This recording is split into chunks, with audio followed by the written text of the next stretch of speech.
So welcome to the Open Day on behalf of our management committee, which is basically listing all the people here, which doesn't really make it particularly personable. It's a bit nicer if we maybe show some of the faces. And what you see, basically, these are the people running our Center for Doctoral Training.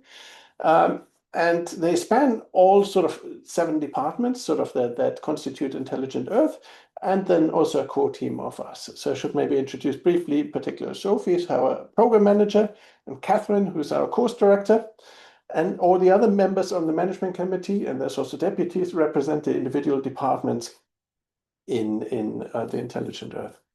But that's more the admin side. You're really probably much more interested to hear about the program itself, and I hope to give you sort of a nice overview of that now. So the outline for this open day today is that I'll kick off with a broad introduction, and I hope we cover many of your questions already in that part. And then Catherine will give you an overview of the training program, because it's a Center for Doctoral Training, so it's a big graduate school with quite an intensive training program over the first 2 terms of the program. Hannah Christensen, who's also our EDI lead, will tell you about how to apply to the program and give you some idea how to best structure your applications, which is obviously important. And I should say that this is really useful and very helpful guidance. And what we try to do is to give the same guidance to everyone, so it's an equal playing field. So we don't really give individual tips on applications, but we really want to give everyone the same chance to hear the same information. And then, most importantly, we go into a big question and answer session for all. And there we will basically tick off all the questions you put in the chat. And then we have also student volunteers joining us who will take over the question and answer session. So we will get in the background and they will answer all your questions from a student perspective. We initially thought we had breakout rooms, but numbers are quite large and it makes it quite tricky with everyone talking over each other in a breakout room. So I think we will stick to the webinar Q&A format. For those of you who don't spend their life on Zoom, first of all, congratulations. And then second, you can put questions into a box, into the Q&A box, and that allows us to see them and we can just respond to them directly. Great. So now I think it's time to dive in, and I'll give you a bit of an overview of what drove us to set up Intelligent Earth, what are the kind of topics we want to work about, and then really give you a better sense of how the program works in general. So first of all, if you're here, you're probably not surprised by the sad fact that Earth is facing quite a few existential environmental challenges. Climate change, obviously one of them, here just showing an anomalous heat wave over the Northern Americas, but there's obviously many indications of climate change around the world. We have lots of biodiversity loss all around the world, and so biodiversity is a key topic to investigate. We have air pollution killing many people around the world, and we have lots of natural hazards. So there's tons of complicated threats we face as humanity, and we think we can really make some progress on that. At the same time, it's pretty obvious by now, so we don't really tell something surprising, that artificial intelligence and machine learning are really transforming all areas of science at a rapid pace. Just to give you here just some examples. So there's the AlphaFold paper from Google DeepMind that also then led to the award of the Nobel Prize in Chemistry in 2024 to 2 people also from the DeepMind team. And then in the same year, even the Nobel Prize in Physics was also given to John Hopfield and Geoff Hinton for machine learning and the discovery of many machine learning underpinning techniques. And then just one other specific area of weather prediction. It's fair to say that weather prediction in the last 10 years has been entirely transformed by machine learning, from big computational heavy physics models to more machine learning applications, and that journey is not over yet. So a huge amount of progress in a very short time. So it's a super exciting area to work in. And at the same time, we have access to fantastic tools as well. So this is just an example of a numerical simulation from one of these sort of next generation high resolution climate models. We now begin to simulate the Earth at unprecedented detail, but in this sort of traditional physics-based way at a very high computational cost. But just what you can see here is sort of the clouds obviously circulating around the Earth, and overlaid are aerosols, so air pollutants and natural sources of air pollutants that are basically affected around the Earth. This just serves to say there's a fantastic amount of traditional physical modeling data available, but then obviously there's fantastic Earth observations available now. This is just examples here from the CubeSat fleet, from small satellites, and now shoebox-sized satellites from one of our partners, Planet, and it observed the Earth in very high spatial resolution at a very high repeat frequency. So you get also the time-resolved high-resolution data. And we believe this opens fantastic opportunities for monitoring the Earth, both the climate system, weather, but also biodiversity and many other avenues that we can study in intelligent Earth. So the motivation is why? We know there's all these environmental crises that concern us. There's key science questions unresolved. So there's lots of interesting science still to be done, and we believe progress is needed. There's a huge amount of vast and complex multimodal data, so data from all different types, and how to deal with all these complex observations is a real challenge. And then here in Oxford, we believe we have really broad and deep domain expertise, both in the environmental sciences and in AI and machine learning, and we have fantastic partners on board. So the aim, what we want to do is we want to really train a new generation of PhD students, and some of them are in the program, and it's fantastic to interact with them. You meet a few later. And they're meant to be equipped to really tackle some of these questions using AI. But then the slight twist on this is also we think while advancing AI itself, we see this more as a cycle. It's not just taking ready tools, applying them to a problem, but also working on the development of AI itself. And there's a whole stream dedicated to that in the CDT. And we want to do this in a positive and inclusive environment. We're really committed to EDI, and we want to strive to really make our program inclusive throughout. So broadly, we see this, so it's a training program, a PhD training program with two entry streams, even though they're not as binary as it sounds. But broadly, students come to us from some numerate environmental science backgrounds. That means can be any field of environmental science, but what I mean by numerate is they cannot be shy of maths, because the underpinning of a lot of machine learning is maths, and so this really needs to be part of their interest. And then we have people who come more from a data science background, or sort of pure sort of maths and engineering background, or physics, that may not have heard a lot of environmental science. And there's obviously a wide range of people sitting somewhere in between, and we welcome all of you. We have 5 closely connected themes in the CDT. So one is climate, biodiversity, natural hazard, and environmental solutions.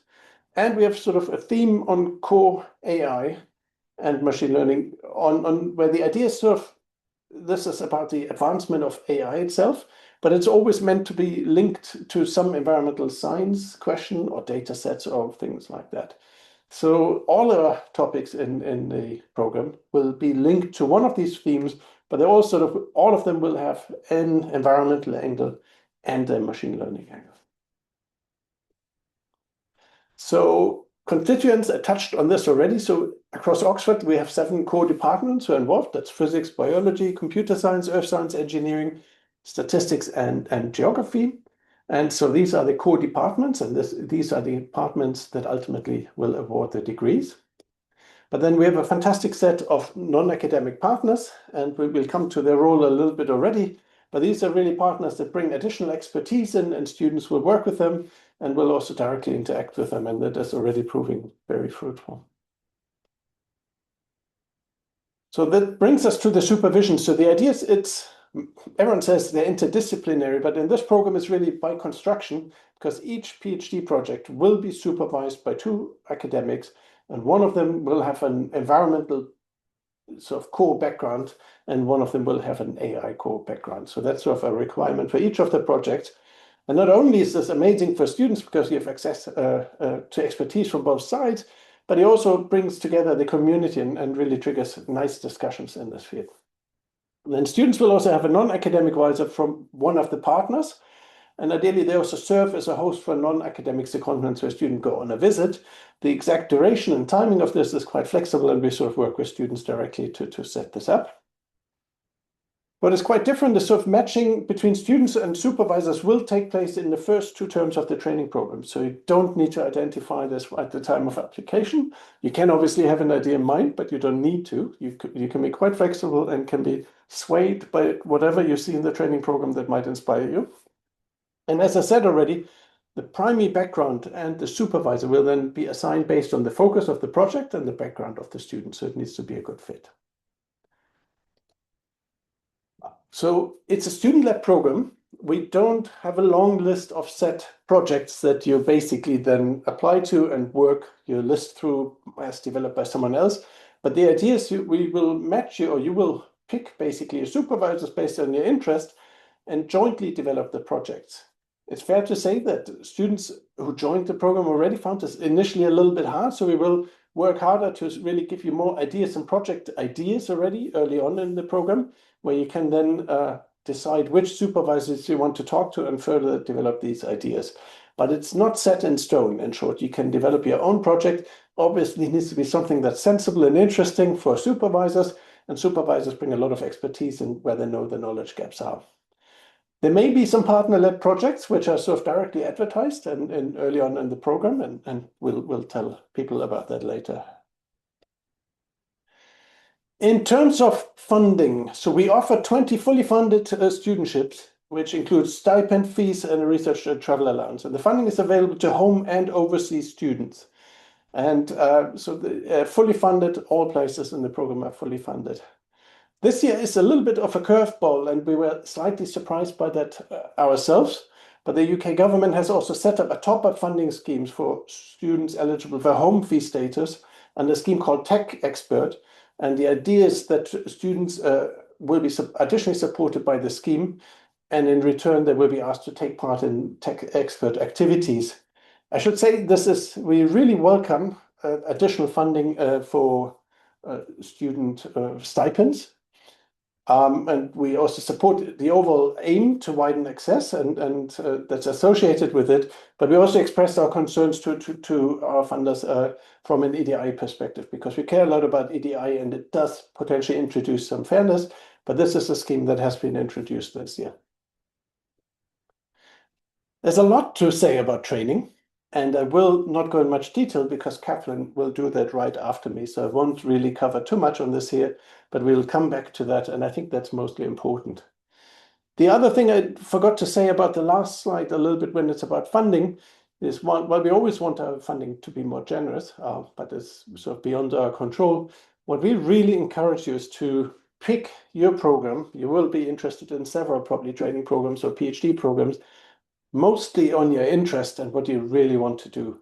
Funding is obviously important, but core should be you should be enthusiastic and really want to do this for 4 years, because it will take up a lot of time and energy, and you should really choose based on your interest most of all. So we launched successfully in 2024 with the first cohort, and you see the first cohort here on the left-hand side, and it's been fantastic to have them on board. We also sort of had them showcased already partly in the BBC Panorama program as part of the training program that we already did. Lots of stuff is going on with this, just examples from our training course, where we have a Foundations in Climate course, where Miles Allen, a colleague from physics, gives sort of an introduction of the climate system with a very simple, not machine learning model, but an analog climate model based on pumps and hydraulics, which is very interesting. We host a partner day every year where we bring partners in to talk to the students about possible routes of interaction. And we have different parts of the training program. This year was with the FDL, with a sort of ESA private partnership program, where it was all about sort of civil resilience. But we adjust parts of the training every year. We listen to student feedback, and we hope to make it as interesting as possible. Beyond the pure idea of it being a graduate school, we really want to foster Intelligent Earth as a community. And one big part of that is that we also organize a seminar series. And we have fantastic speakers in the seminar. You see some previous speakers listed already below. But you can also sign up to the seminar seminar list by subscribing in this email that I give below. And then you can also join remotely, because we also offer this as a Zoom and broadcast our seminars. So just briefly, what we're looking for, we care about everyone, and we seek to recruit candidates from a wide range of backgrounds from the UK and worldwide. We want applicants to have a strong interest in the motivation and development and application of AI for environmental science and solutions. So this is really what you want to do. You don't do PhD just to earn some money. This is something that should drive you and get you motivated.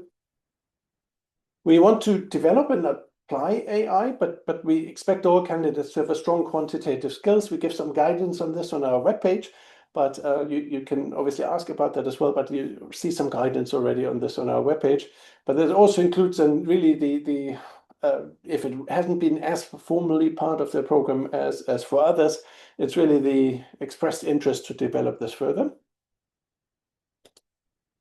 And I already mentioned sort of the entry streams, but they're quite fluent in between. So broadly from environmental science with a quantitative thinking, and broadly from all other quantitative fields with an environmental interest. And we really, all topics in the CDT will be part of one of these core themes. And so just be aware that if you sort of have related interests that are also very interested, like health data science or so, there's fantastic programs we have also in Oxford, but there wouldn't be an Intelligent Earth project. So this is all about AI for the environment, because we think it's very important to make progress in these areas.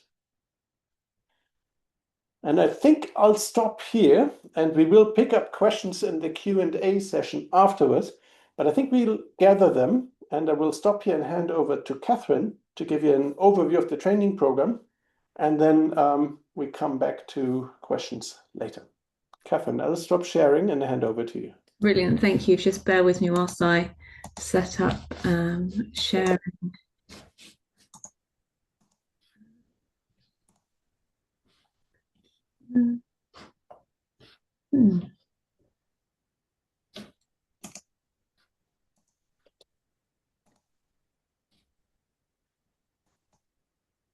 Can you see my? Not yet. Big green button.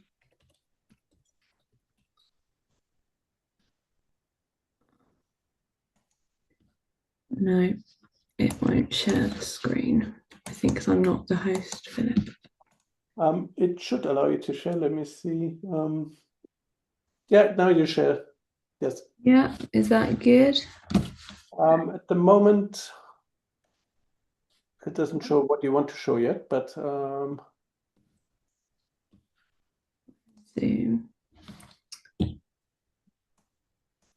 Okay. I don't know where.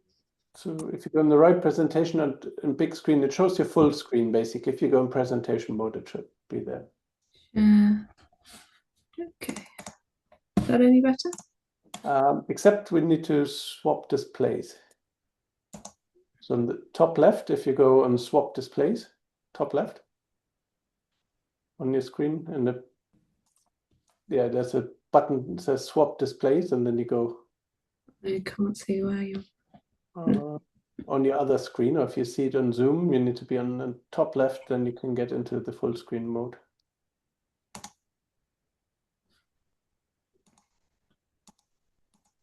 I'm sorry, Philip, I'm not sure what you're. There's a presenter screen that you see at the moment with notes and so on. And at the top of that, there's a display. There we go. Is that any better? Yes. There we go. Over to you. Apologies, everyone. So following on from what Philip has introduced there, I'm going to talk for the next 10-15 minutes a little bit about the training program that you'll embark on for the first year of the CDT. So the overall aim and objective of the course is to train you guys up to become independent researchers in tackling some of those most pressing environmental issues in AI. And in order to do that, we offer a core knowledge of AI and environmental sciences on the training program. And coupled with that, with the Doctoral Training Centre, we have a range of professional and research skills that allow you to carry out cutting edge research. So presentation skills, grant writing, all of those kinds of professional skills. Following on from that, in year 2, you can continue on training within the DTC and within your departments. So what do we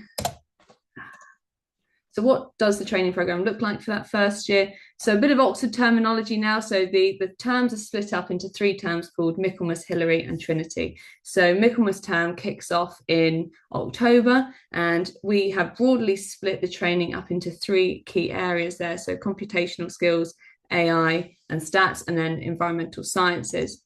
So in that first section, the first couple of weeks, we're going to be looking at software engineering, so introducing you to the essential tools and best practices needed for developing a sustainable approach towards software engineering. This will include an overview of programming paradigms, the use of code repositories, version control, continuous integration, and packaging of code-based tools. Following on from that, you'll have a 1-day training course on the Jasmine cloud computing platform. And this is what we use for completing data analysis and practical lab exercises. So getting you all set up with an account on there. And then finally, a 1-day course looking at environmental data analysis. So how do we go about loading, cleaning, and doing analysis with large environmental data sets in a Python programming environment? Following on from that, you'll then have 2 weeks that are covering looking at AI and statistical methods. So the first week, statistical inference and estimation, that's looking at the estimation of parameters, determining the uncertainty associated with those parameters, and making categorical statements about them. And then we'll follow on with a 1-week course that introduces you really to machine learning and deep learning, going over some of the fundamental techniques, including differentiable programming, generative modeling, data pre-processing, and also concepts of model evaluation.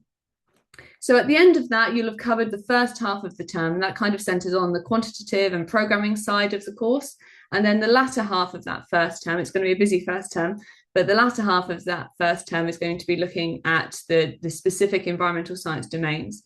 So that's going to be covering anything in climate, from the fundamentals of thermodynamics all the way through to machine learning and addressing problems in climate science.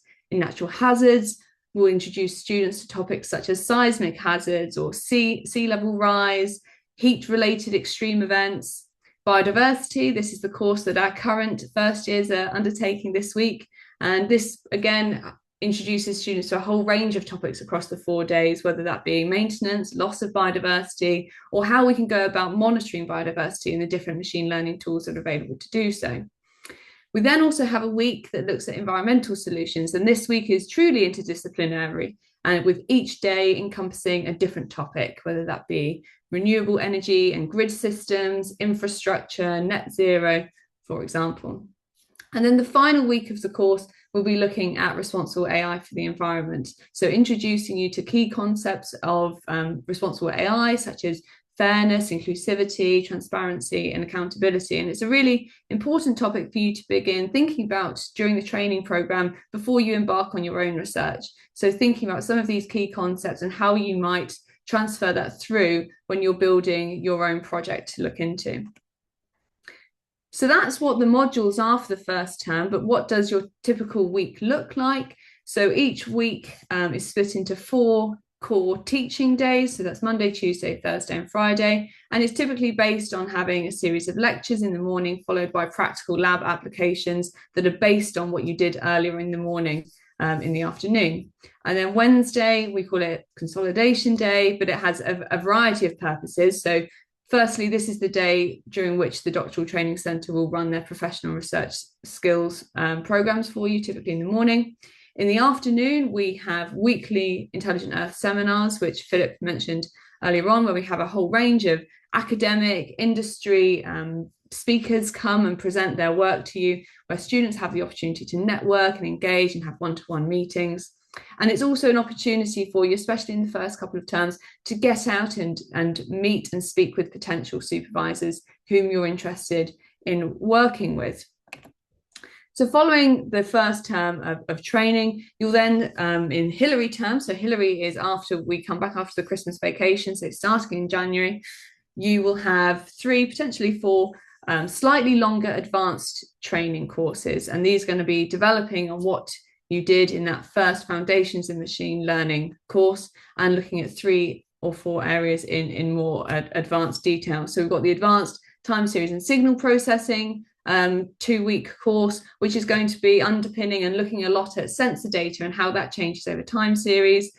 You've got the advanced deep learning course, which takes place in the middle of that term. And it's going to start by revising back over what you did in week 4, but then taking it further and thinking a bit about modern architectures, CNNs, RNNs, transformers, and vision domains. And then finishing up that term, you have the advanced computer vision course. And this provides an overview of key aspects of image formation, 3D, 2D vision processes, etc.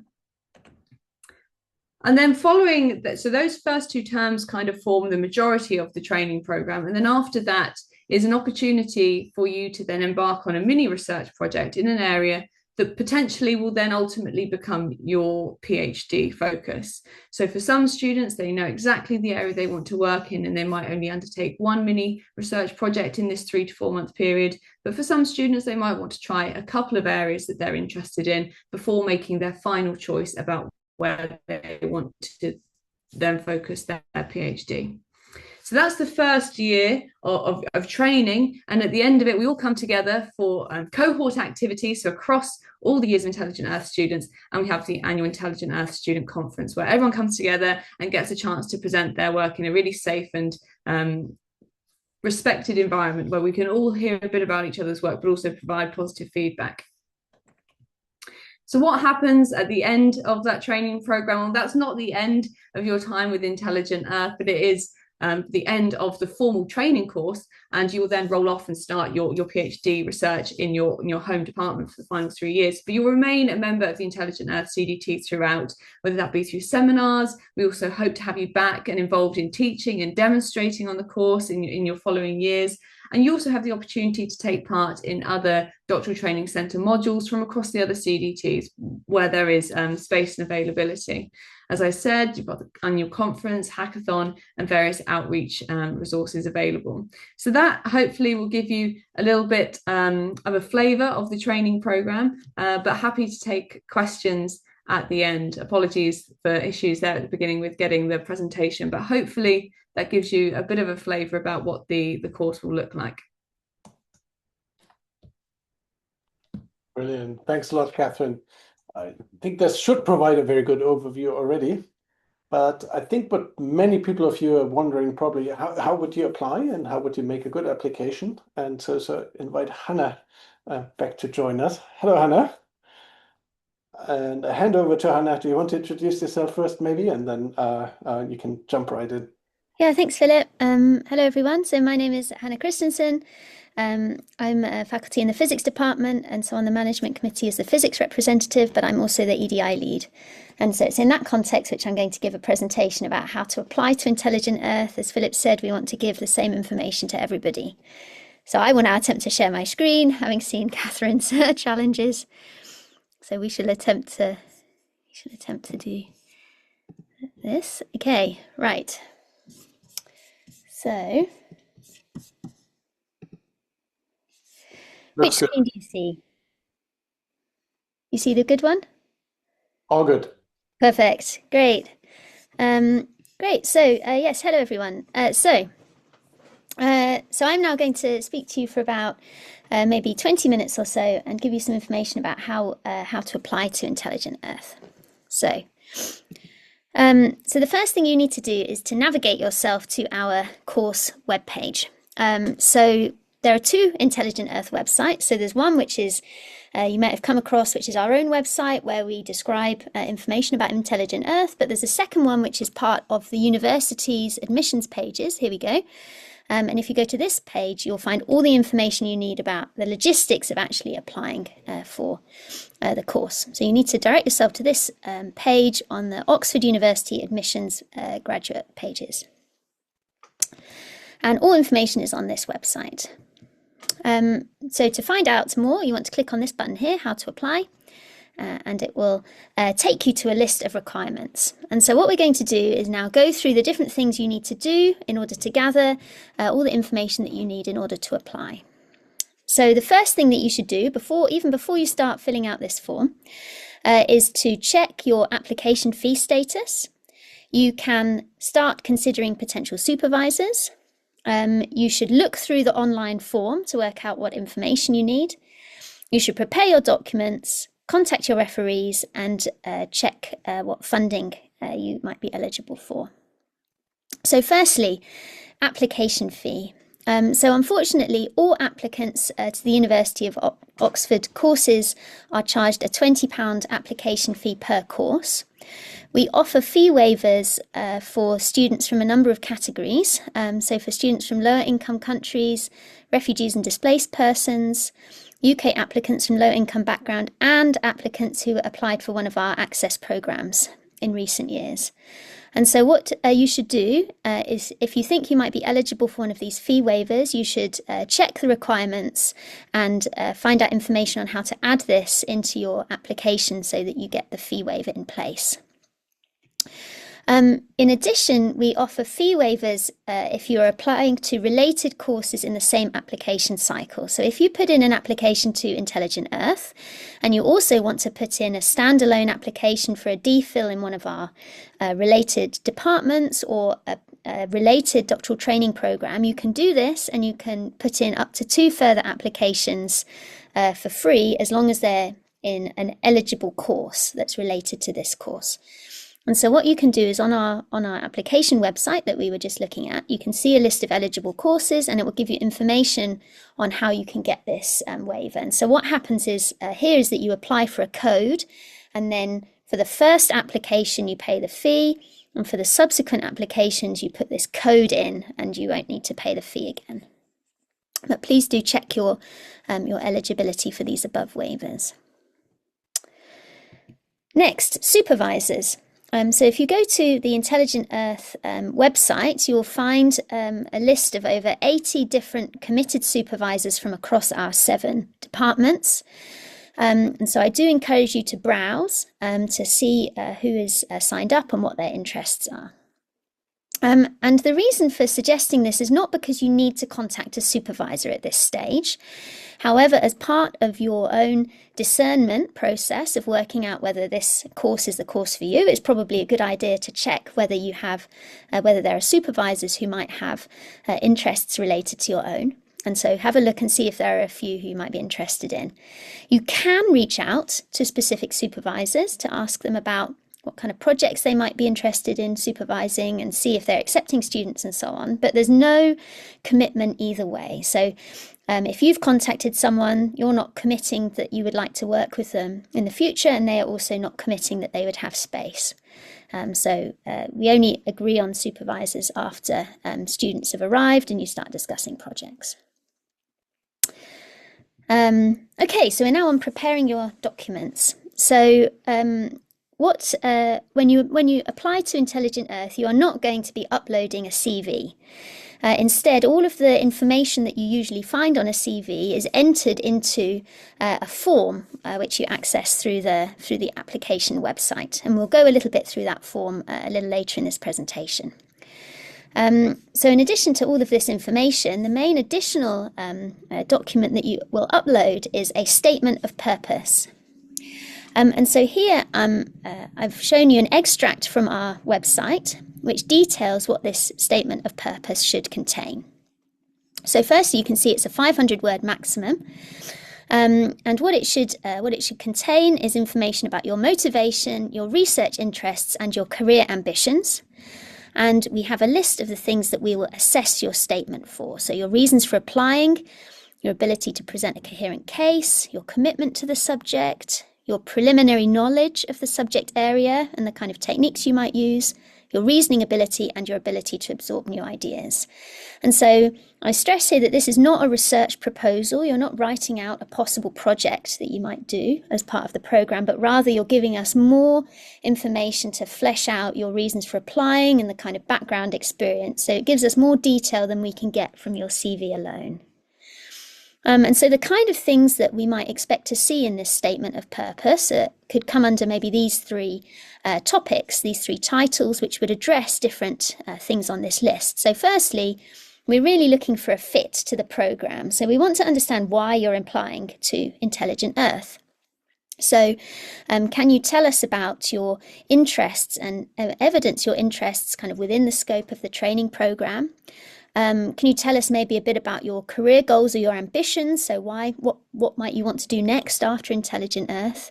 And you can also highlight, if you like, possible supervisors or groups, which might be another reason why you're applying to Intelligent Earth, the kind of a synergy between your interests and those of people who could supervise you. The second thing we might be interested in looking at is information about your background knowledge. So this could include details of any past courses that you've taken or research experience that you have, which would directly speak to the things that you might be working on in Intelligent Earth. But more broadly, these last 2 points here, we're also interested in assessing your academic and your research potential. And so here we're interested in seeing evidence of your past experiences in research or other industry experience from your job, for example, if you're returning to education, that would really point to these last 2 points, your reasoning ability and your ability to absorb new ideas. So I'm now going to go through a few more tips about what you might want to put in your statement of purpose. So firstly, I would recommend that before you start writing it, you go through the application form and you see what information is going to go in there and therefore what is remaining that you'll need to put into your statement of purpose. And my first tip for writing a statement of purpose would be to make it personal for you and specific. So if you're thinking about why you're applying to the course, what got you interested in AI and the environment? As an example from undergraduate physics admissions, which is another area which I work in, you could compare these two statements. So a student might write, I want to study physics so I can understand the world around me. This is quite a broad and generic statement, since that's basically what physics is understanding the world around us. But you could give a more specific anecdote instead. I've been interested in physics ever since my 6th grade teacher explained to me how a rainbow forms. I went away and read atom refraction and so on. You get a much more personal and specific insight into that person from that comment. So in other words, for Intelligent Earth, why is this course ideal for you, given the skill set that you currently have and the skill set that you want to have? Okay, tip number 2. I've suggested that you should highlight some previous knowledge. One particular area of previous knowledge that it will be important to highlight is a mathematical foundation if it's not otherwise evident. So if you look at our list of requirements for the course, you'll see that if you are not currently studying for a PhD program which involves a lot of if you're not currently studying for an undergraduate program or have completed an undergraduate program which uses a lot of maths, then we will need to see evidence that you have sufficient math skills. And so as a minimum, we say that applicants should have math skills equivalent to UK A level or to have done enough maths as part of your course. So your statement of purpose provides you with an opportunity to give us this evidence that you have these math skills that we require. So if your degree was not explicitly quantitative, you should be able to demonstrate through your statement of purpose the ability to learn these skills. In addition to the mathematical foundation that we need to see, you can also highlight any courses of note from your undergraduate program, any other relevant extracurricular activities and so on. Statement of purpose tips 3, do try and make your statement of purpose evidence-based. So in other words, don't make a statement, assert something about yourself without backing up what you've asserted. So for example, instead of saying I'm a fast learner, please give us an example. I'm a fast learner. For example, my master's research project involved using Fortran code, and I went from a complete beginner to confidently editing the code in 2 weeks. And this is also an opportunity for you to highlight examples from your CV as evidence in the narrative. So, for example, you can highlight extra courses you've undertaken. So courses on environmental science were not offered within my undergraduate degree, so I sought out opportunities to learn more, for example, this summer research project or this online course. Tips 4, this is also a really useful place for you to give us more detail and examples beyond your CV. So, for example, a particular place you might want to do this is to flesh out a little bit what some of the details are regarding past research experience you have. So on your CV, you might just list the title of a research project. This doesn't actually tell us very much in terms of what the goals were, what the kind of techniques were that you applied. So you could flesh out some of these details in your statement of purpose. It's also a helpful opportunity for you to demonstrate your aptitude for research, for example, in developing your own independence. So did you suggest any directions or lines of inquiry within past projects, or novel ways to approach a particular problem? Finally, thinking about future goals within and beyond the CDT, you can give us some ideas for themes and topics you might like to work on. As instead of specific projects, because like I said, this is not a project proposal, but you can flesh out some themes or topics you might be interested in and how this would fit in with your own trajectory, highlighting possible supervisors and groups, and also indicating what future career ideas you have and why this CDT is a good step for you. And my absolute final tip is please stick to the word limit. We will ignore any text beyond 500 words. So if you write a longer statement of purpose, we will just cut it off. So do stick to the word limit. Okay, referees. So we've finished the statement of purpose section now. So let's think about other things you need to think about before applying. We're going to need 3 referees. We do prefer academic references, but up to 2 professional references can also be accepted, especially if they are telling us about relevant work experience. Please do contact your referees prior to submission and make them aware of the deadline. We will start processing your application if we have 2 references that have been received, but please do tell your referees when they're going to need to send in their references. As Philip has already said, this is a fully funded programme and you will automatically be considered for a funded place. You will find that some questions in the application form are present specifically to determine your eligibility for different funding routes, and you will automatically be considered for all funding routes for which you are eligible. So you don't need to worry about that. So for example, we partner with the Academic Futures scholarships and with the Africa Oxford initiative, these university programs. And so you will be considered for these scholarships. Great. So now, in the last part of my presentation, I wanted to go through the application form. So you've got a bit of a feeling for what you're going to be filling out. So if you follow through the links on the course application website, you'll set yourself up with an account on the university application system, and you'll land yourself on a form that looks like this. And this is a standardized form across the whole university. Please do not let that confuse you. There are some questions where some kind of questions in some boxes which won't be applicable for you because you're applying for a training program as opposed to a specific PhD with a specific supervisor in a specific department. So please do follow the advice on the Intelligent Earth application website and the advice which I'm giving you now. So firstly, this is the landing page. Right. So once you've filled out some very basic information on the first page, you'll hit this page on course. And so you get told to put in your proposed field and title of research project. Please do not put titles of research projects here. Please instead put the CDT theme. So if you're applying for core AI research or the natural hazards theme or so on, please put the theme in this box. The next box says proposed supervisor name if applicable. Leave this box blank. After filling in some contact details about yourself, we'll come to this page which is all about you. In this page, you're going to be giving information about your country of birth and your nationality and so on, your visa requirements.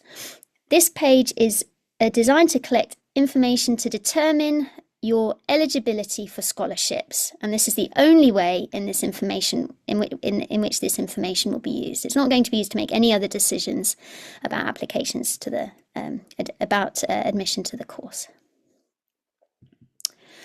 You'll then fill out some information about your referees, and then we get on to your qualifications and experience. So this is effectively the CV part of the form, and so you'll go through and you'll find out all the kind of information about your qualifications and so on, and your work experience, everything you'd normally have on your CV.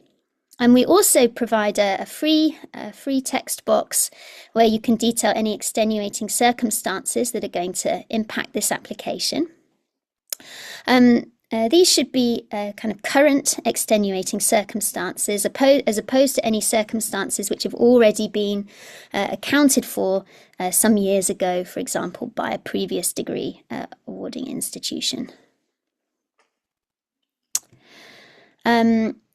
We finally come to the supporting documents. So here on this page, you're going to upload your academic transcripts and your statement of purpose, which we've talked about earlier. Do not upload a separate CV. All of that information will already have come in the qualifications tab. And do not upload a research proposal. We won't look at any extra documents beyond what we've asked for. So that brings me to the end of my introduction to how to reply, and I will also take any questions in the Q&A session. Thank you. Brilliant, Hannah. Thank you. This was really so nice and clear. I wish I could apply again. It's so much clearer. So this is the point when we actually switch to our Q&A session, and what I'm suggesting is basically everyone on the panel can obviously chip in, but probably Hannah, Catherine, I kick off with the most program-specific questions, and then towards the end of the Q&A, we want to also really hand over to more student experience-related questions, particularly to Ufuk. Ufuk, should we briefly introduce you? You're here already. Charlie will join us, I think, at 3. Ufuk, do you want to introduce yourself? Sure, I hope you can hear me. Sorry, it's a bit of a I'm not at home. I'm Ufuk. I'm one of the first year's cohorts. I'm very glad to be an intelligent earther, I would say. I'm now in the Robotics Institute. I'm working on reinforcement learning applications on natural hazard management. And I'm very happy to see a lot of questions here going on. And we will try to answer all of them. And if you have any specific questions on like student-related things, please feel free to ask. Brilliant. And I see some people raise their hands. Please don't raise your hand. Please put your questions in the Q&A box, because we can't really put everyone live. It could get a bit complicated. So unfortunately, you're left with seeing mostly us on the panel. If others want to join, also put the cameras on, like Catherine, also to join me in answering the question. It's up to you. You can do what you want. Ufuk, I know you're not at home, so please don't feel obliged to. It's very kind of you to join us in any case. So I'll just go a little bit through the list. I'll pick some questions, but we'll probably take turns that you don't only have to listen to me. So there's a very important question. The first one, I just start at the top of the list a little bit. So can we say much about the interview process? We can't tell you the questions in detail yet.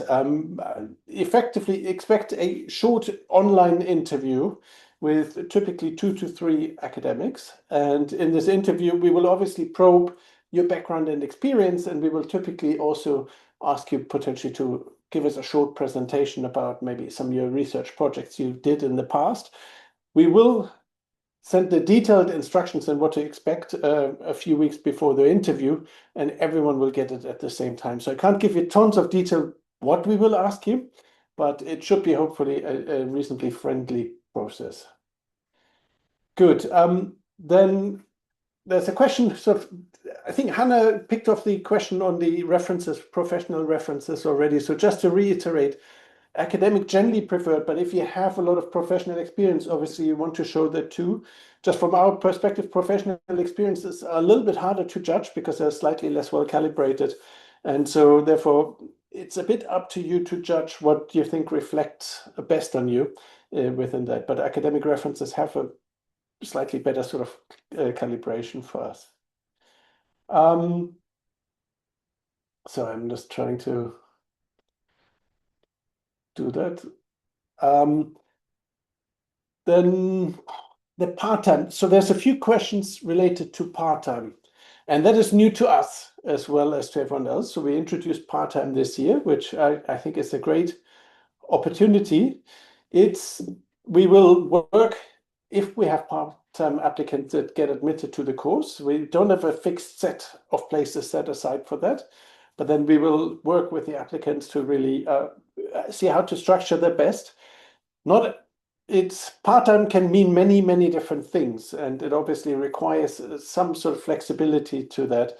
I think it would be extremely difficult to have part-time as strictly 2 days a week during the core training program, which is a 19-week training program. It would be easy to split the program over 2 years instead of 1 year, but we tend to teach in 1 week block courses. So it's quite hard to do Monday, Tuesday of a 1 week block course in 1 year, and then Thursday to Friday or so in another year. So I think it's a bit blockier than just 2 days a week.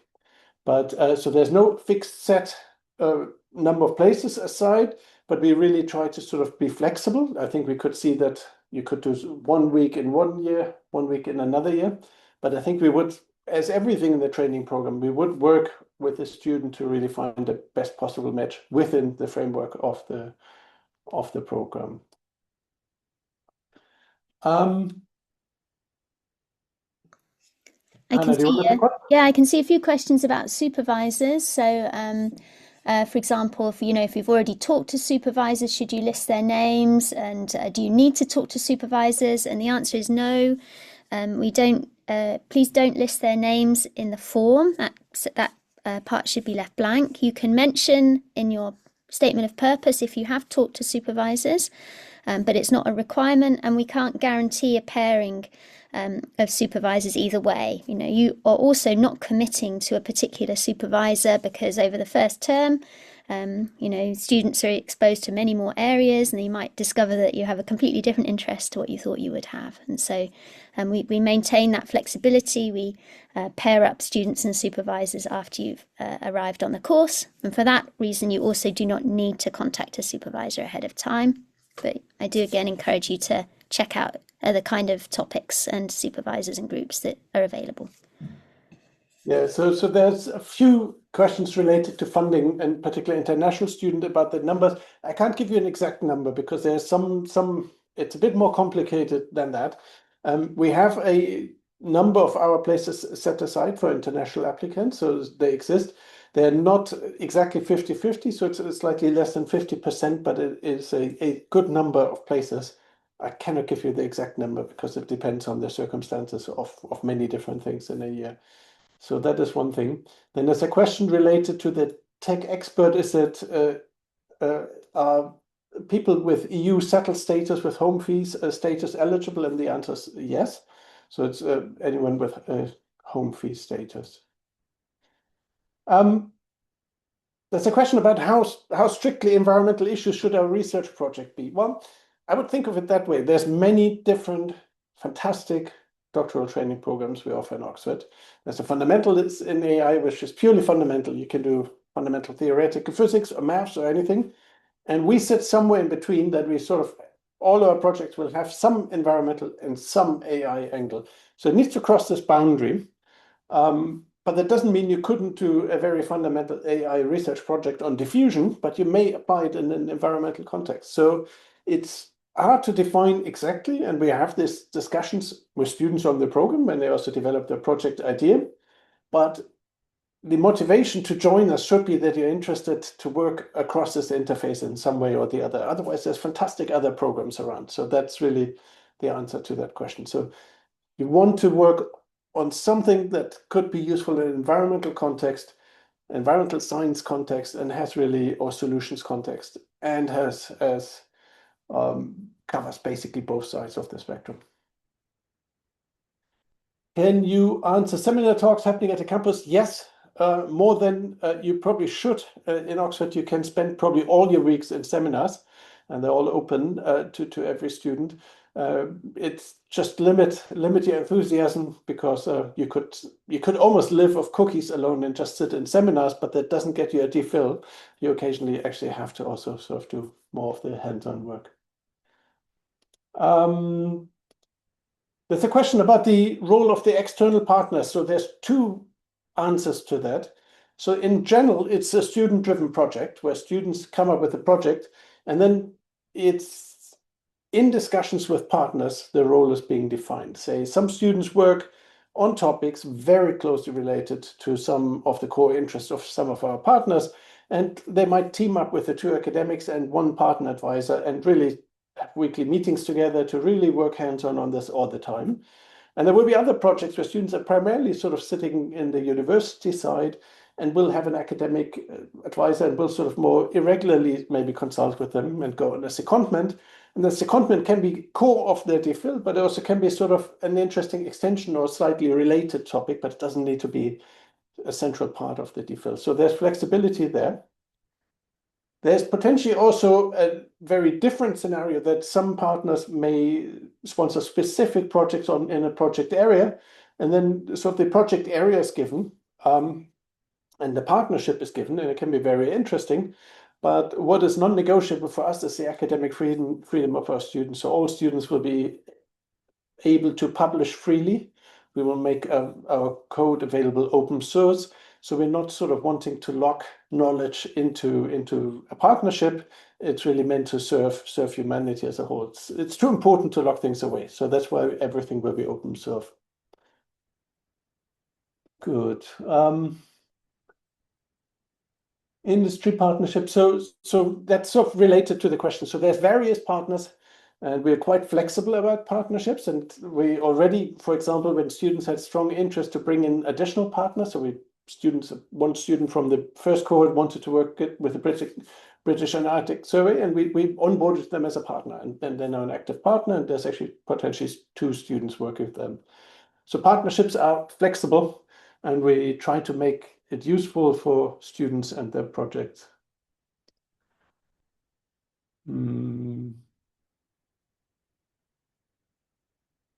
So there's one question, basically, if you sort of have a biology background and it wasn't as purely quantitative as others, that is totally fine. We have people with biology backgrounds in our program. We have people with geography. We have different people with all different backgrounds, but it needs to be sort of on the quantitative interest side of this. So it doesn't disqualify anyone, but you need to, as Hannah nicely outlined, you need to, in your statement and CV or equivalent to a CV in the forms, you can really outline how quantitative your thinking is and your interests are. The main reason why we have that is really you wouldn't want in a training program where you see a lot of things presented in linear algebra and matrix notation. It needs to make sense and it needs to be interesting. It wouldn't be a point to not like this at all. So that's why we want to be quantitative. Are we able to skip courses because we've done in previous studies? Good question. It's somewhere in between. In principle, we discuss everything. We discuss with every student sort of the training program. At the moment, most of the core courses, and it is only basically 19 weeks of training, we think is useful to everyone. And the reason for that is that most of the courses are really presented in a way where you combine always both sides of the CDT. So I'll give you an example. If you learn about computer vision, you might have heard a computer vision course before. But in Intelligent Earth, you might have a 2-week course on computer vision where the lectures is on the fundamentals. But in the afternoon, you might have labs on computer vision, always provided in an environmental context. So you would apply to satellite data or you would apply to other environmental data. So even if you've heard it before, then the lectures might be relatively straightforward, but you would still apply it in the interesting context in the afternoon. So it should be still of interest. And so far, we found from the feedback from students that few felt this is an issue. Actually, quite the other way around. We've seen a lot of wonderful peer learning where people have maybe learned about climate physics before, and they would teach in the lecture and the breaks in between people who've had more machine learning background, more about the climate and vice versa. So you train as a cohort, and to having a diverse skill set makes actually the training program typically more stimulating. That's at least the idea of it.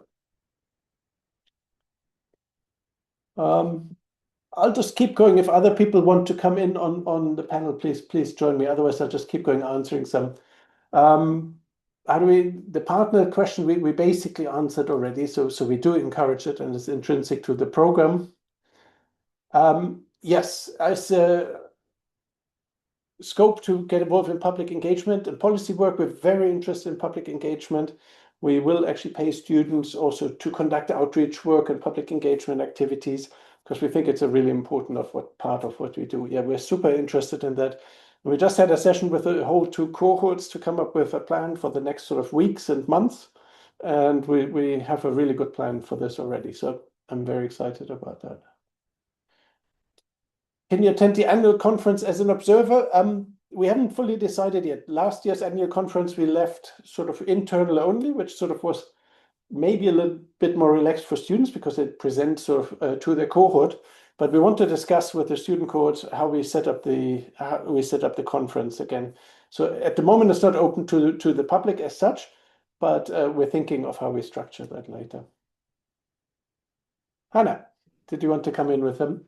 Yeah, I've seen quite a few about references going through. And so we appreciate that many of our applicants might be coming from industry. It's been a few years since you've been in education.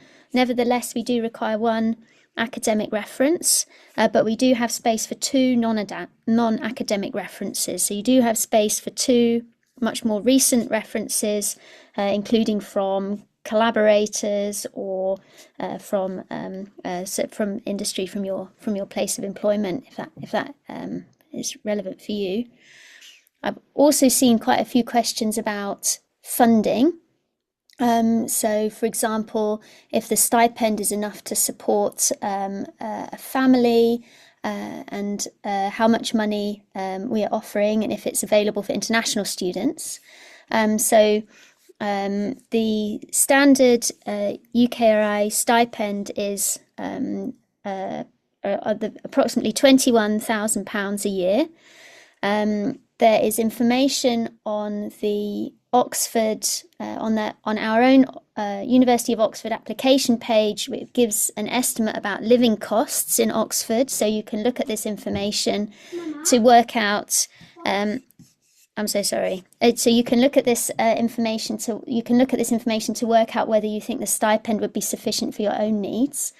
But then, and then in addition, we have the Tech Expert scheme, which Philip mentioned, which means that UK applicants or home fees students would get this extra £10,000 a year stipend increase. Great, thank you, Hannah. And please don't apologize if your kids ask questions. I think it's quite a commitment that you're still here despite being on childcare, so really appreciate it. I realize we're getting more questions than the list is growing rather than shrinking. So I think Ufuk, I want to also bring you in and Charlotte in, and I think there's particularly also a question about work-life balance, and it's all good for me to talk about work-life balance, but maybe you can take that question. Sure. I also saw a question here regarding if I knew already which department I wanted to join, and I would say definitely not. I think that's why the Intelligent Earth courses are so good, because it gives you a broad range of all the different streams, and I was not anticipating to landing in the robotics institute. So I think that's why it's good. And in terms of work-life balance, well, to be fair, I think it's a very personal thing, how you manage your time, but it's not expected for you to work on the weekends or anything like that.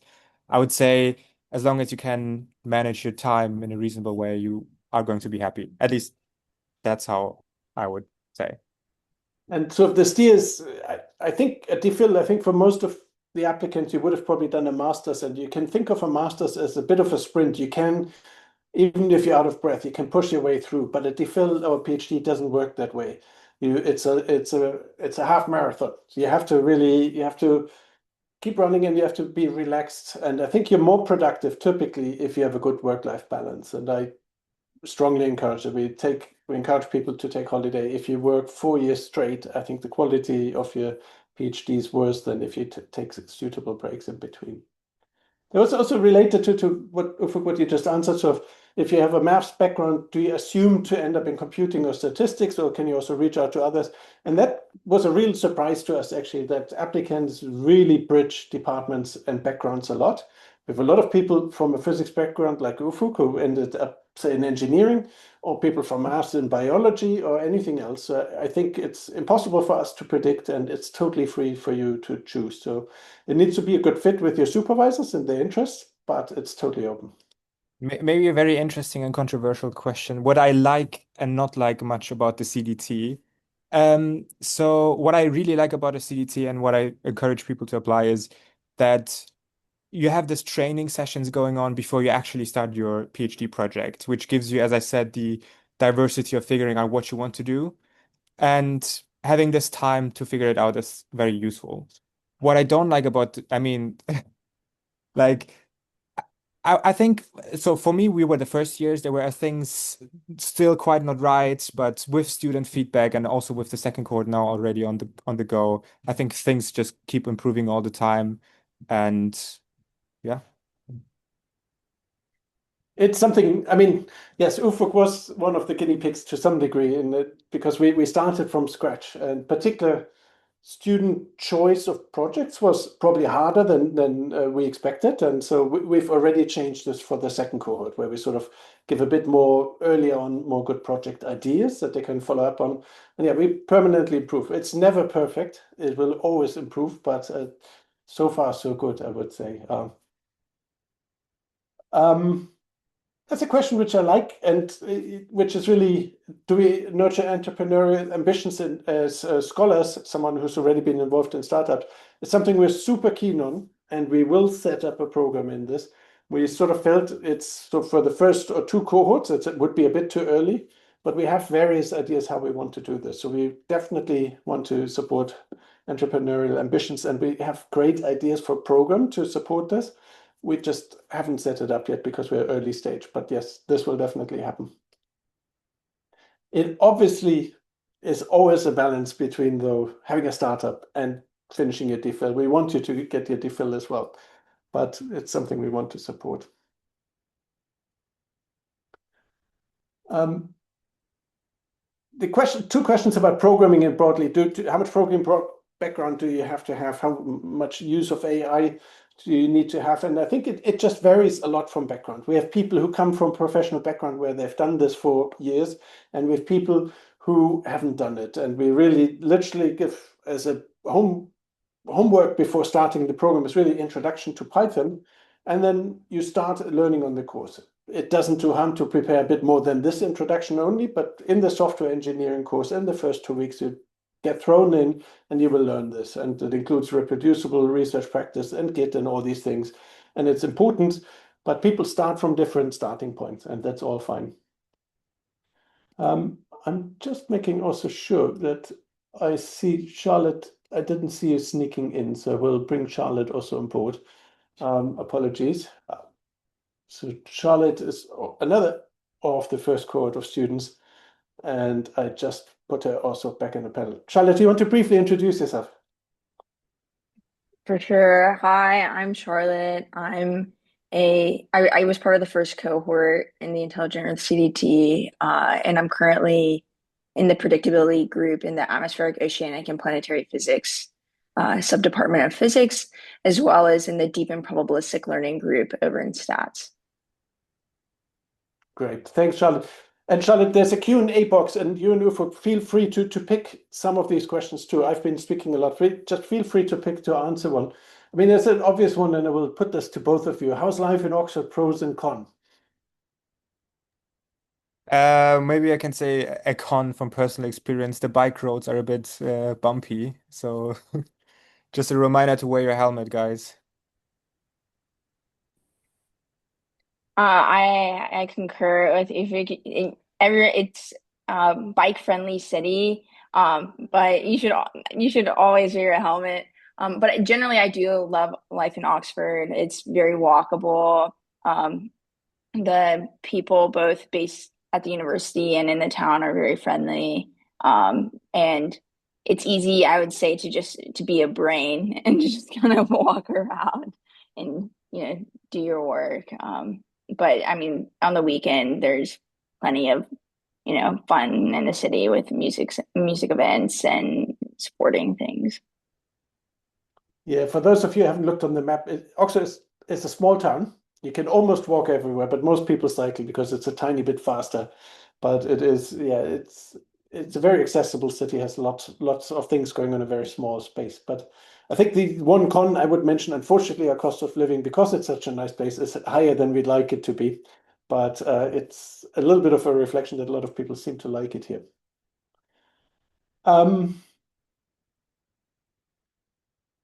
There's a question about applications. Should you highlight extracurricular achievements in sort of leadership community service? It doesn't do harm. It's not the main focus of what we're looking for. So we're really particularly focusing on sort of your research aptitude. But obviously, if you demonstrate that you're really an engaged person in various ways, it doesn't do harm, but it's not something I would make a central part of your application. So if it takes away from what else you can show, I would not give it as much emphasis, maybe.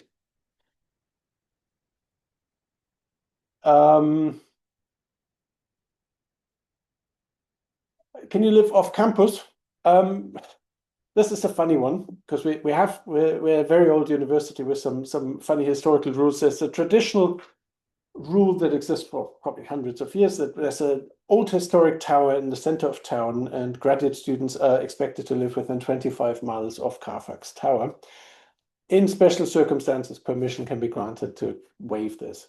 But most people live close. To be honest, there's benefit to live close because it's quite fun and allows you to be part of the activities. But if there's special circumstances, it can be granted. But typically, most people live close. And it makes it much more fun than commuting on the trains.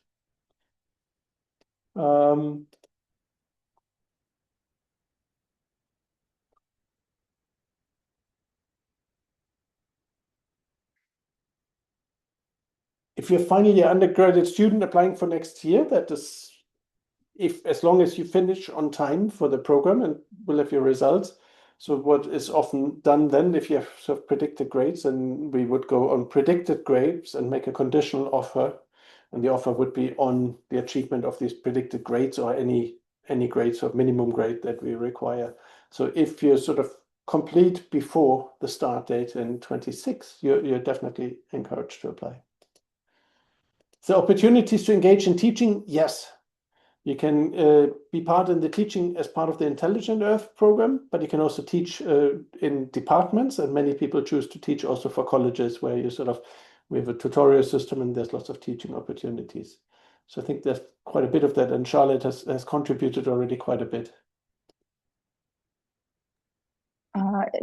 There's a question that says, do we need to choose our supervisors before applying to the CDT? You do not. Maybe you might want to kind of look who's available to supervise based on the supervisors on the website, see who kind of aligns with your preliminary research interests. But it's kind of a mutual selection once you kind of start the program based on capacity, and your interests may shift from what you kind of apply based on. Brilliant. There's a question about children of scientific publications. There's no expectations to have that, but it obviously doesn't do you self-harm in the application if you can demonstrate that. We look for research aptitude, and there's many different ways to demonstrate this. If you have publications, we definitely encourage you to put them in, but it's not I cannot give you an answer of how much it weighs in the application, but we look at the whole application. And we form sort of a picture based on everything together. So there's no fixed formula we have for this. I should maybe say one thing before, which I didn't really pick up also after Hannah's conversation about applications. Unfortunately, we expect, as everything else in the world, that we get not a small number of applications which are written partly by AI. And it's your own judgment. Obviously, there's no obvious guaranteed way for us to test it, but just make sure what Hannah said. It's meant to be about you and your personal statement. And AI written things can be very smooth and very generic. And I don't think they will be particularly good applications. So I think you have to be quite careful at that. Having said, on a different level, people using it for just checking their grammar, in particular if you're not a native speaker, that is probably quite common these days, and I wouldn't discourage. I would not use it in a way, in a creative way, that it sort of comes up with the ideas where you should show yourself, and I think AI won't do that. But unfortunately, we expect this to be the case. That's just the new reality of assessment. There is also a question regarding core AI research and what it looks like in practice. I think that's a good question because I was also a bit confused when I was applying what the difference is between the streams. So I can say from own experience, I'm interested in natural hazard management and I'm using reinforcement learning. And in order to apply these methods for the environmental applications, you have to do contributions to the core side first. So how do I need to change the algorithms to make them actually fit the real world problems? So I think this is the good way to think about this, what the core AI contributions might look like. I know other friends who work on diffusion who are interested in the rigorous mathematical derivations, but then apply it on weather forecasting, or I don't know anything about the details. But those are some examples that might give you some kind of exposure. Thanks, Ufuk. Yeah.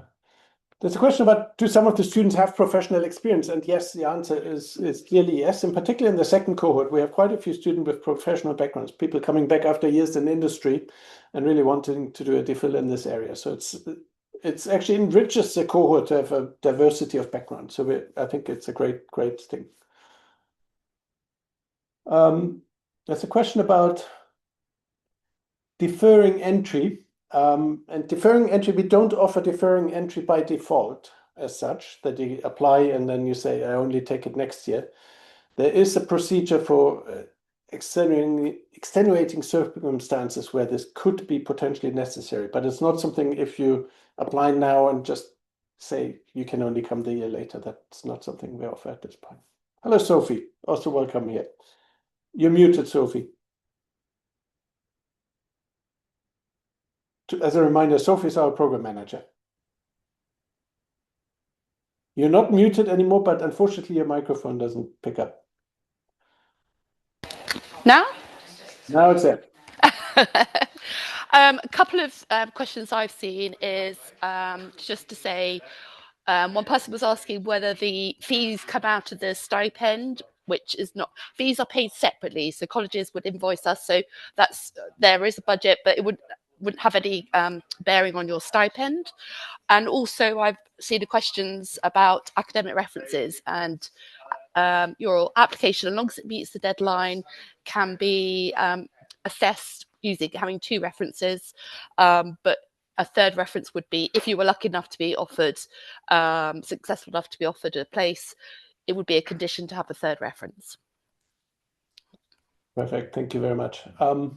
There's a question for Ufuk and Charlotte. So what are your tips for applicants during the application, as well as for supplication, as well as for successful applicants preparing for the program?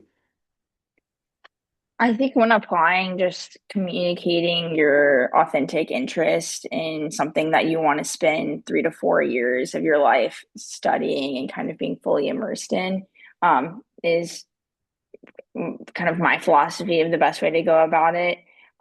And then in terms of preparing, I mean, it just helps to read around maybe one of the themes, or like if you have more of an environmental background, then maybe you want to start reading around kind of AI topics, or vice versa.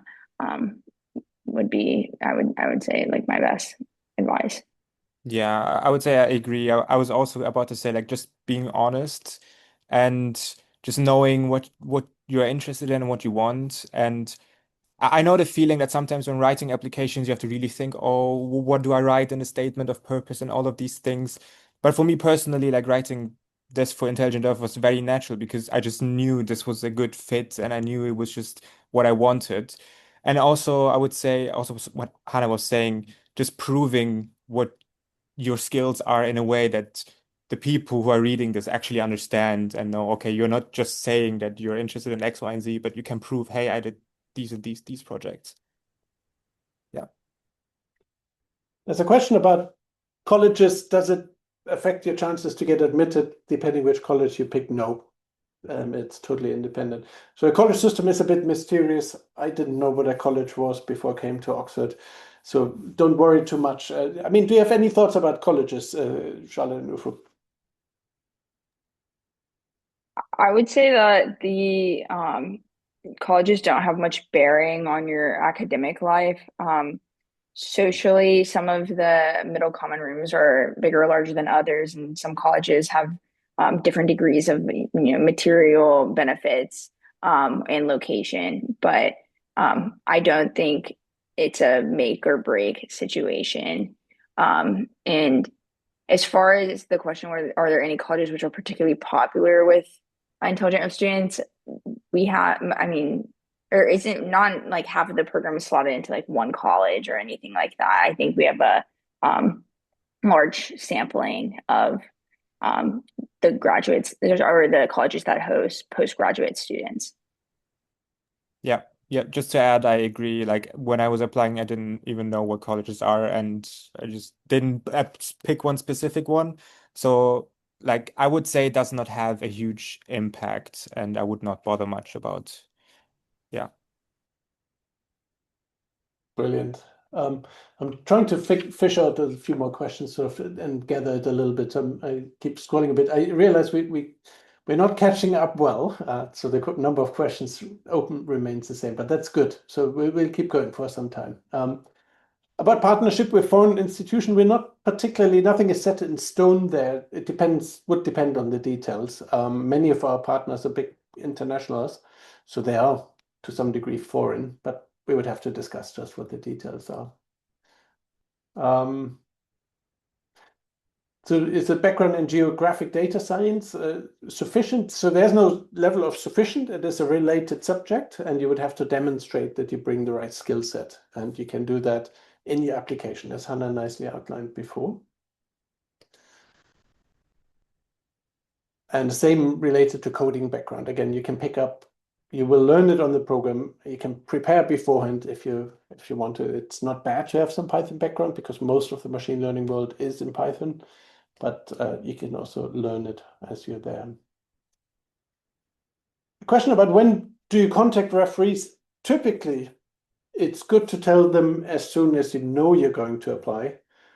But from experience, you will have to remind them. And typically, it's good to tell them, tell me when you send off my reference, or you check a week before, have you really sent it off? Because we need the references. And you contact them early, as soon as you're certain you're going to apply, but then you can tell them the deadline and send them a reminder. Make sure it happens. We cannot do that for you. You have to chase your references. Can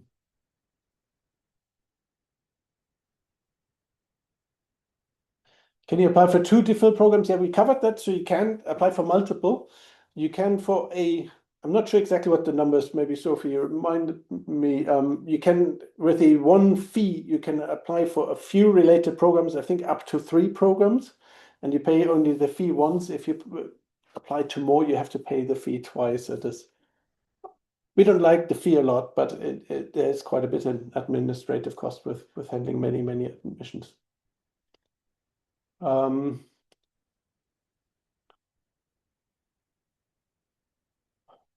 Important indicators of a successful application. So I think that is really what Hannah outlined. You have to, we're looking for people who are enthusiastic, have a strong research interest in our field, and also can show through their application and the interview then later that they have a real aptitude for research. It's not just the same as having a top grade in all subjects and having never looked at research.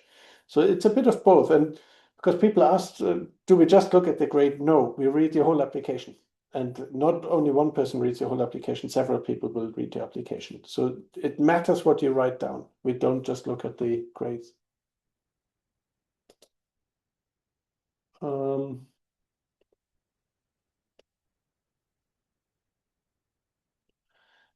it's a question about home fee status. I encourage you just Google Oxford graduate admissions home fee status. It's quite a complex decision tree when someone is home fee or not home fee status. I wish it was simpler, but the official handbook is very thick and long. Please look in the details. It's outlined on the web pages. I can't do this verbally here, and I absolutely don't want to get anything wrong here. So it's too complicated, sadly, but that's how the system is. Are there international opportunities in the CDT? Yes, so many of our partners international. Many of our research questions have an international dimension. And for example, one of our partners, also the African Institute for Mathematical Sciences, which is in Cape Town in South Africa. And so there's links and the potential to link up with them. So yes, there's an international dimension. It probably shouldn't be a primary driver of what you want to do, but it's often an opportunity. And in science, typically, science is international.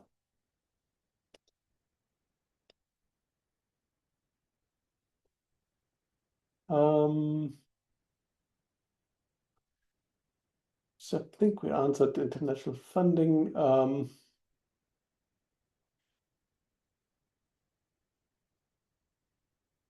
So what are requirements for graduating from the PhD program? So that is typically, as in any PhD program, you will be assessed on your thesis, and you will be assessed in writing on a thesis you produce, and you will have a viva of a thesis. And this assessment will be quite detailed, and you demonstrate basically that you can conduct independent research. On the way towards your thesis, there will be several stepping stones where, on a typically sort of semi-annual basis or so, annual basis, you will have a regular assessment about your progress where you transfer from probationer, PhD student or DPhil student to DPhil student. And you will get regular feedback throughout. That's the idea. But the assessment is ultimately on what you produce in your thesis and how you can defend it in your viva.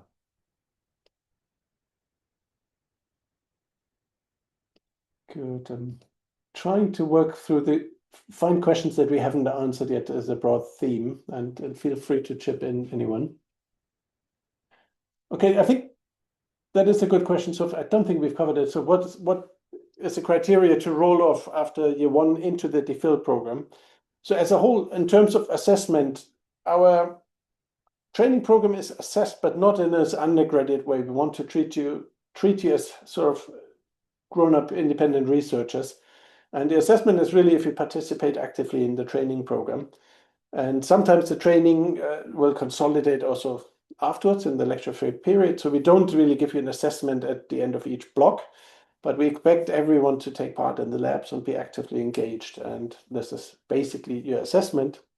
At the end of the first year, you will also, after your mini projects are complete, you will write a report and that we will assess and give you feedback on. And that is part of your assessment. But broadly, we will look into your research proposal. We will see that you're able to conduct research, and we will this will allow you then to progress from the CDT to a host department.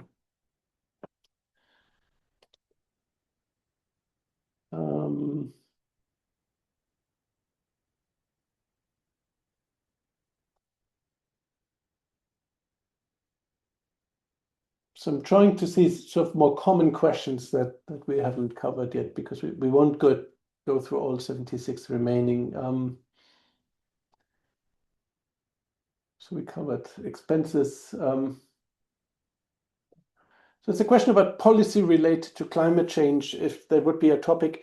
We don't do sort of social science or humanities science DPhils as part of the program. We want to, in the university, link up with them. But if it's more about the policy itself and about sort of related questions or legal questions or so, that wouldn't be a core topic in the DPhil. So that would be probably out of scope. But we obviously want to link up across the universities with these fields.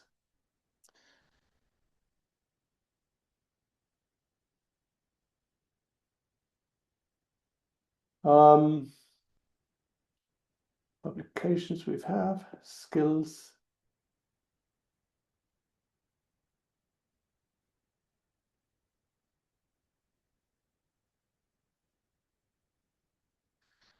Is there anything?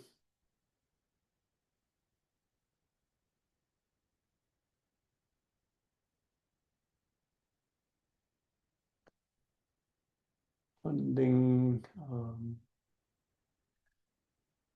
What are the most challenging situations IE students go through? Ufuk, Charlotte. That's a very interesting question. Like, I would say as a PhD student in general, challenging situations are, first of all, defining the scope of a problem that is solvable in a specific period of time. Because I know for myself, I'm always way too ambitious. I define problems and then like it's very difficult to solve. Yes, I would say mainly discovering what are the things that you actually can do. I don't know if Charlotte wants to add anything on that. I would say that having a well-defined project is kind of the crux of what can be a pain point. But I think, I mean, you have a lot of resources with which to develop your project alongside your supervisor and to make something that's tenable in the time that you have. But in terms of kind of breaking down where in a certain subfield is kind of the cutting edge, it does take a lot of work and effort to kind of orient yourself in the landscape. Perfect, thank you. I think that's a good question. What are the example projects that people have worked on so far? And there's so many different ones. And to be honest, my highlight of last year was a student conference where we saw all the fantastic mini projects. I mean, we can maybe pick up a few. So Ufuk, do you want to say what you're working on? You've briefly. Yes. So at the mini conference at the Intelligent Earth thing, I presented my project which was writing a wildfire simulator in JAX. So I don't know if people are familiar with JAX. It's like a specific package. And I showed that we can use reinforcement learning and make things faster. And it was very interesting to show because I could show like nice animations and visualizations. It was interesting. Charlotte, do you want to also say something? And then I can come up with some others. I'm working on applying generative models for emulating climate model ensembles in a few shot contexts, as well as a secondary kind of project working on a stochastic parameterization for subgrid scale eddies. Brilliant. I mean, we have quite a few sort of ideas and projects around sort of climate modeling, climate data analysis. There's a lot of people that worked on. We have people interested in optimization of grids, power grids, in a sort of transition to a greener future. People interested in material discovery in various contexts. So it's really across the whole spectrum. We have people on the more biology side, where it's about detecting species or detecting and maybe segmenting species in 3D to estimate their mass and how this affects sort of biodiversity monitoring, interest in recognizing individual species from image data, so to again for biodiversity monitoring. So it's pretty much everywhere and lots of fantastic topics. One thing we will do is we will encourage all our students again to put these on their webpage, because it would be really cool to see for applicants really what you're already working on. So that's a good question. Good. How to split between AI supervisor and environmental? That's not set in stone. You will always have one main supervisor, and the main supervisor is also your host department and where you will ultimately get your degree from. But even if you were to have a main supervisor, for example, in physics or biology, there might be a phase in your project where you really work quite closely more with your AI supervisor, but it's more methodological on the AI side. So this can go back and forth. There's no split set in stone. And general answer we give is whatever's best for the project or best for the student.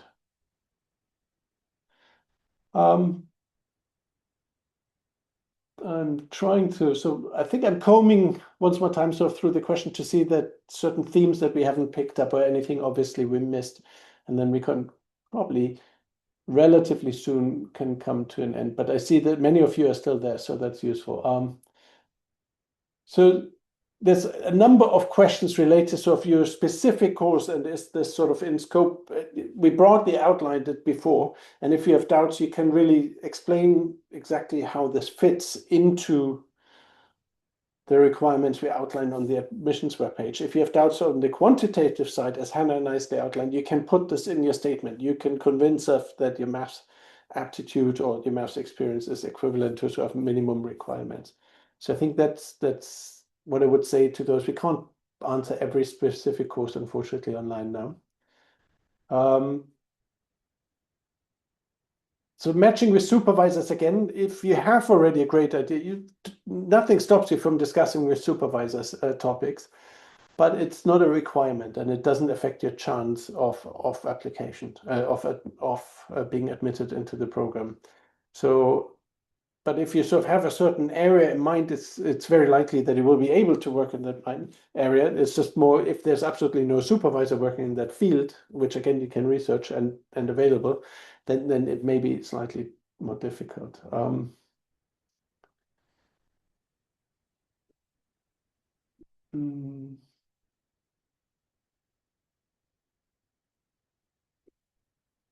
So lots of questions regarding requirements. I think how to shape your statement of purpose, I think Hannah really nicely explained before. So I would really, you can go back to the recording of this session and really follow up on this.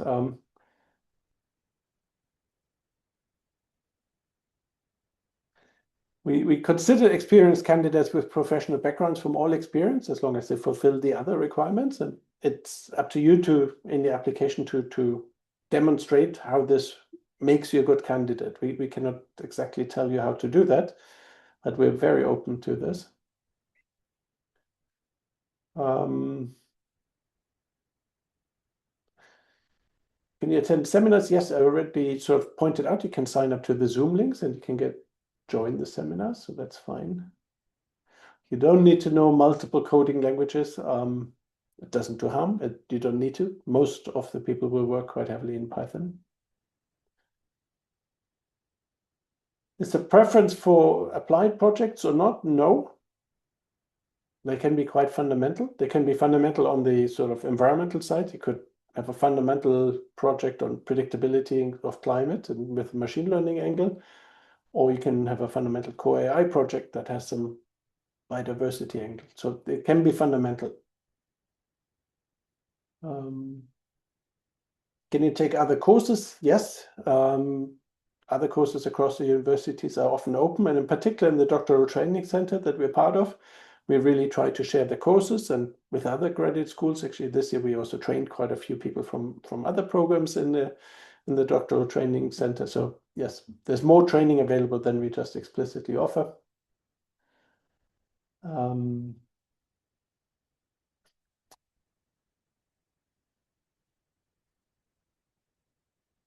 So how applicants evaluate it? It's literally, we will assess all elements that you put in your application.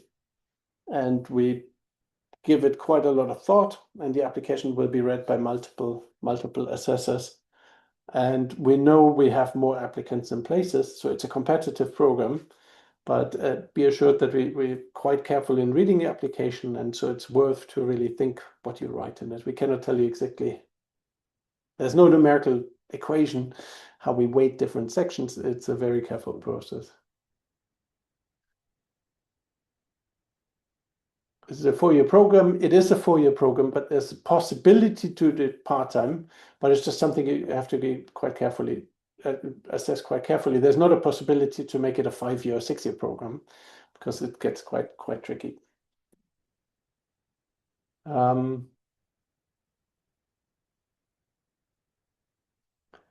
mean, does the National Lab count as a university or academic reference? I would call it a professional experience, professional research experience reference rather than an academic reference. Recognizing that this can be a bit complicated where national labs can be intertwined with universities.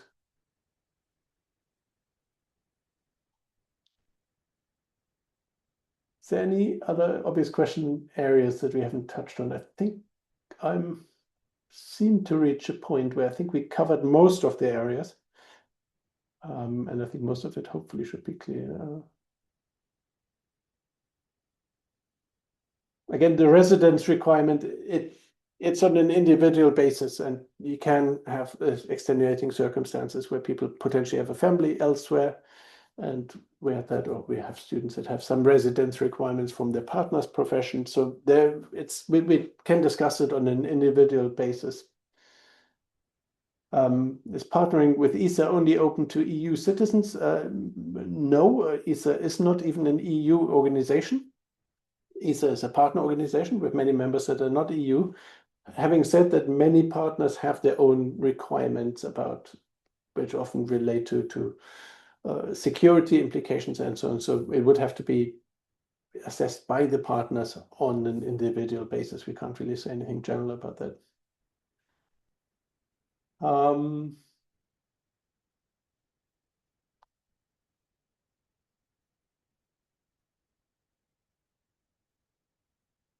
mean, the reference is a question about, we're not particularly interested in a reference. Someone worked between now and then, and they showed up to work on time, like these sort of professional references.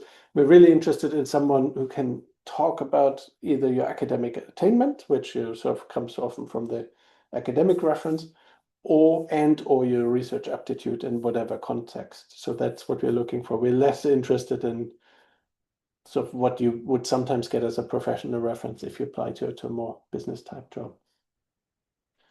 We're not specific about 2-1 degrees or not. We look carefully at the application. Our minimum requirement is a 2-1, but we don't make any distinction there. We look at the whole application.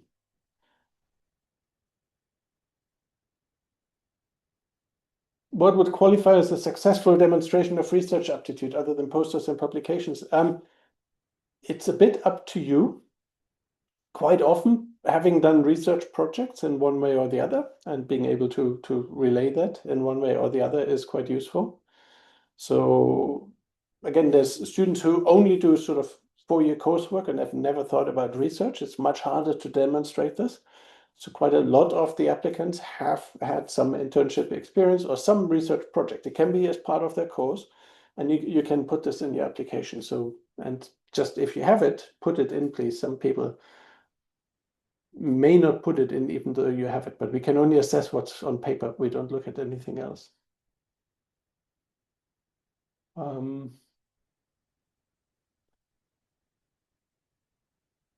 Can you apply for, if you don't have a research paper or no experience in a related field? We're open to applicants, all the applicants that are listed on our sort of background page. There's not a strict requirement on anything else. Environmental solutions, we're open to most approaches. It's nothing too restrictive, but we come more sort of from the science and physical or more the quantitative science side of it, and less sort of from the social science side. That's more the angle we take. Yes, you can mention multiple areas you're interested in, and you can do this when you put in themes. You can just list multiple themes.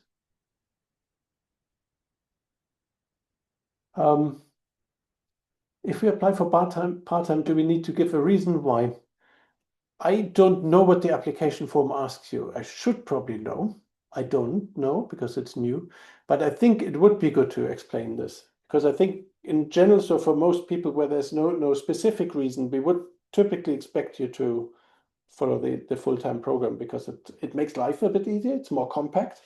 So I think most people who want to go part-time either have some family circumstances or have some professional circumstances that might lead to it. But I don't want to overread it. There might be other circumstances.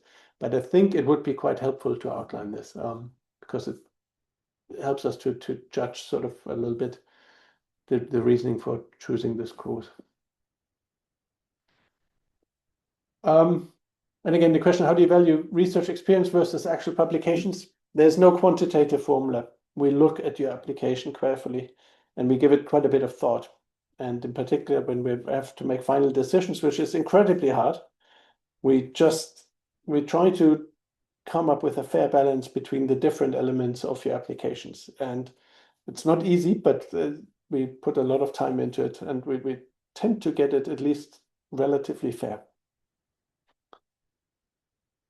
Okay, so if we invite you for interview, and I think from my end, this is the last question now because it's just coming in now and I'm at the bottom of the list. Are the interviews likely to be related to the themes we listed on our application? It's it's not fixed in stone. You will be assessed by a panel that brings related experience. I can't tell you exactly who sits on your panel yet because I don't know who will be admitted and who is interviewing on what day, but you will be assessed by people who understand what you're talking about. I think this is a good time to draw this to an end, unless we missed anything obvious. Charlotte, Ufuk, anything, Sophie, anything we missed? Well, if not, then first of all, a huge thanks to everyone joining. We had lots of people here, so that was great. A huge thanks particularly to Charlotte and Ufuk also for making the time to inspire the next generation. And we're super excited to read all the applications. And good luck with the application. And the recording of this will be posted on the webpage, so you can go back to that later on. So thanks, everyone, and good luck. Thank you. Good luck.